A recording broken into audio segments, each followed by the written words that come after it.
नमस्कार, मी प्रमिला झांबे. तर आज मी वजडी फ्राय बनवणार आहे. त्यासाठी अर्धा किलो वजडी आणलेली. तर मी ह्याला हळद, मीठ लावून शिजवून ठेवली आहे फक्त.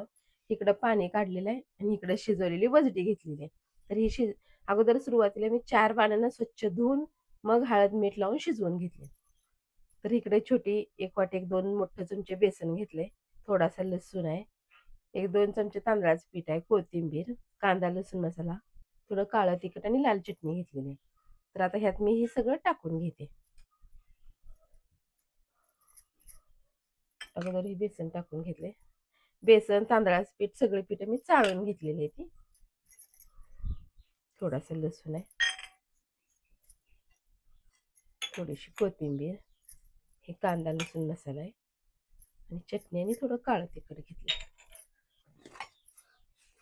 आता मीठ टाकून शिजवून घेतले, पण आपण थोडंसं पीठ टाकले म्हणून मी थोडंसं मीठ टाकून घेते. ह्याच्यावर जास्त पण मीठ टाकायचं नाही.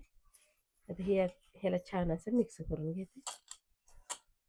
तर आता ह्यात पाण्याचा अंश राहिलेला नाही थोडा सुद्धा.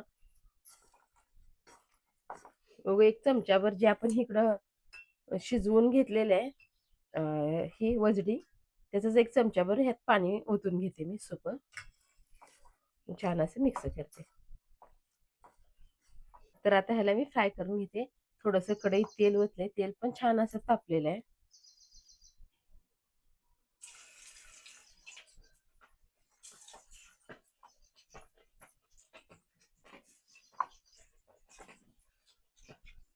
तर बघा, ही शिजलेलं असल्यामुळे ह्याला जास्त वेळ लागत नाही फ्राय व्हायला.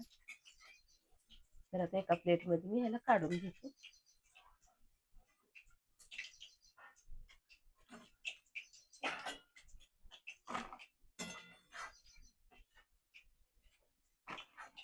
तर बघा, छान अशी मी वजडी फ्राय बनवून घेतली. तुम्हीही कधी अशा प्रकारे जर बनवलं नसेल तर करूनही बघा. आणि माझा व्हिडिओ आवडला तर नक्कीच लाईक करा. चॅनलला सबस्क्राईब केलं नसेल तर चॅनलला सबस्क्राईब करून घ्या.